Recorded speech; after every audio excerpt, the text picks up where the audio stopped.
Die My Love, una mente bajo presión, pero una historia que el público de verdad no pudo ordenar.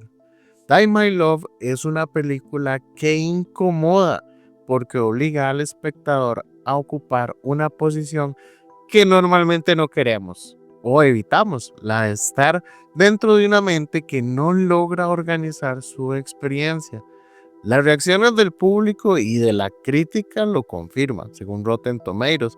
Mientras una parte de la prensa especializada destaca la potencia emocional y la actuación descarnada de Jennifer Lawrence, una parte significativa del público más bien expresa confusión, rechazo o frustración, no porque la película esté mala o mal construida, sino porque no se deja leer desde una narrativa psicológica en apariencia estable. Esa polarización es en sí misma un dato clínico.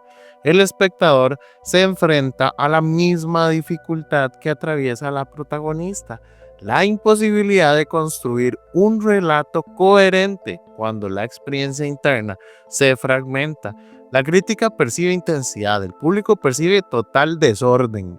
Ambos están reaccionando a lo mismo, una subjetividad que ya no puede integrarse tal vez de manera lineal. Desde el marco del manual diagnóstico de trastornos, el comportamiento de Grace no puede entenderse como simple rareza o excentricidad. La película presenta un cuadro compatible con un trastorno depresivo mayor, con inicio periparto, atravesado por síntomas psicóticos breves o disociativos. Y no se trata solo de tristeza o de cansancio, se trata de una alteración profunda del estado de ánimo, del pensamiento y también de la percepción de esta persona.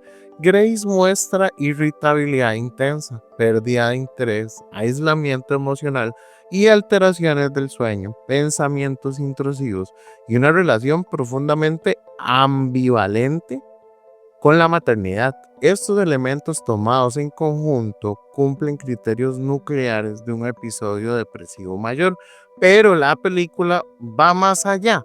Introduce conductas desorganizadas, decisiones impulsivas, momentos en los que la frontera entre lo real y lo subjetivo se vuelve cada vez más inestable. Ahí aparece el segundo nivel clínico, la desorganización psicótica transitoria, típica de cuadros peripartos severos, bajo estrés extremo. El DSM no habla de psicosis posparto como entidad independiente, pero sí reconoce episodios psicóticos breves asociados a trastornos del estado de ánimo, como el que vemos en este contexto. La película no lo explica con un lenguaje médico, lógicamente, lo escenifica y lo hace desde dentro, sin esa distancia. Aquí es donde el cine y la psicología convergen con mayor fuerza. Grace no pierde la razón, pierde más bien la capacidad de regular su experiencia interna. Así es que desde la neuropsicología sabemos que cuando el sistema nervioso permanece activado de forma crónica, nuestro cerebro emocional domina y las funciones ejecutivas se van a debilitar. La amígdala va a reaccionar, la corteza prefrontal se repliega y la mente deja de organizar significado para dedicarse a ¿qué? A sobrevivir. El resultado no es silencio, ni tampoco es apatía, es exceso.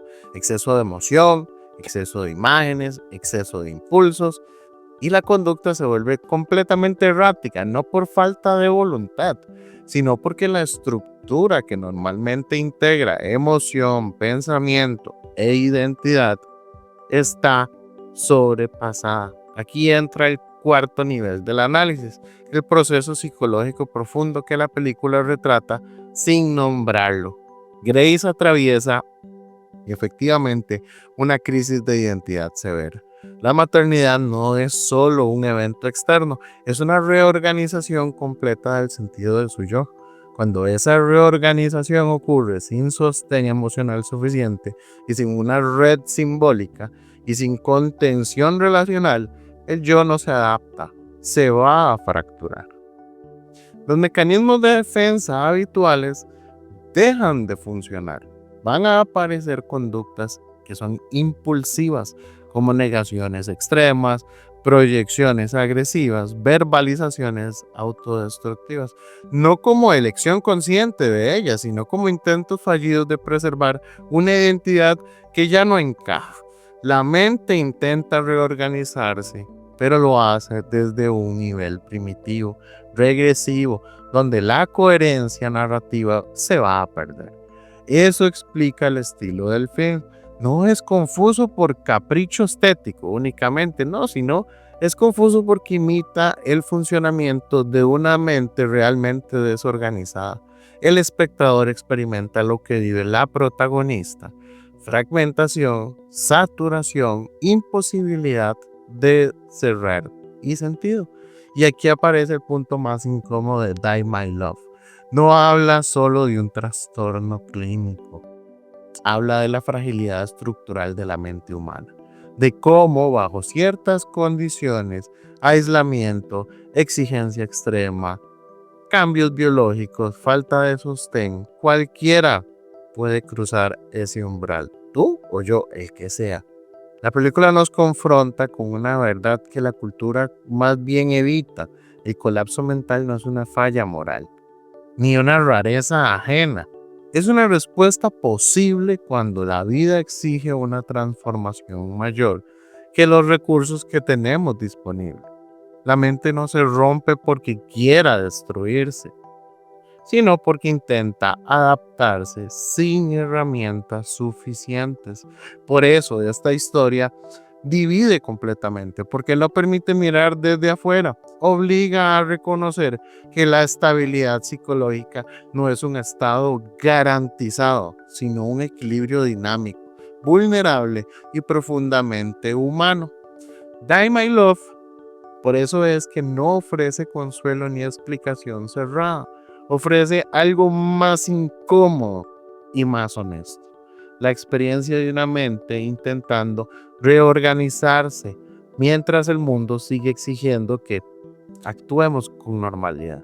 Y en ese choque entre clínica, cine y vida, la película encuentra su verdad más dura, pero la más necesaria.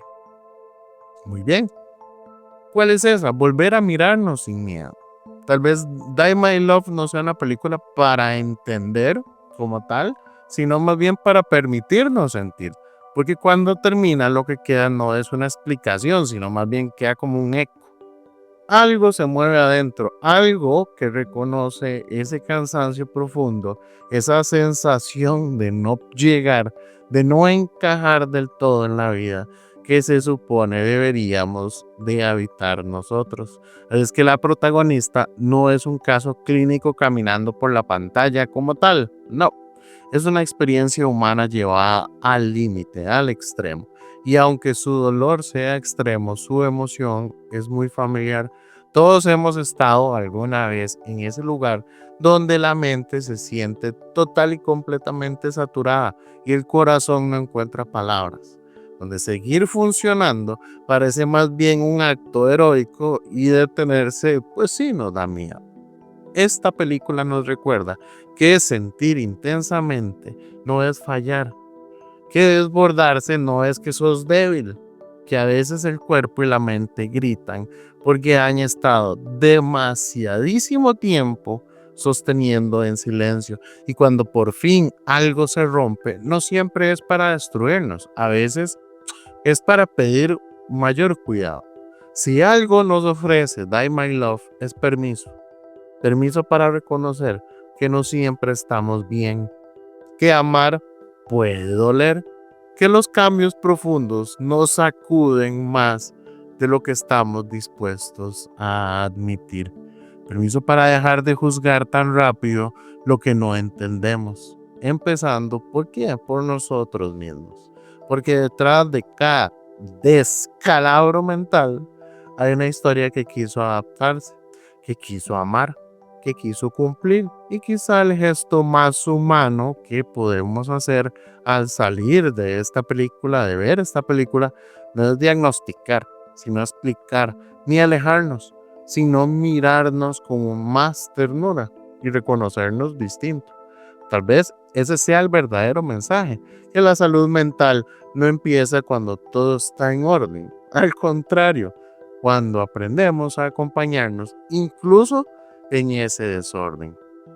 Y si esta película logra que alguien se sienta menos en su propia tormenta interna, entonces ya hizo algo profundamente sanador. Esta es lo que más me encantó de Die My Love. Espero que te haya gustado mi análisis, que tengas un excelente día.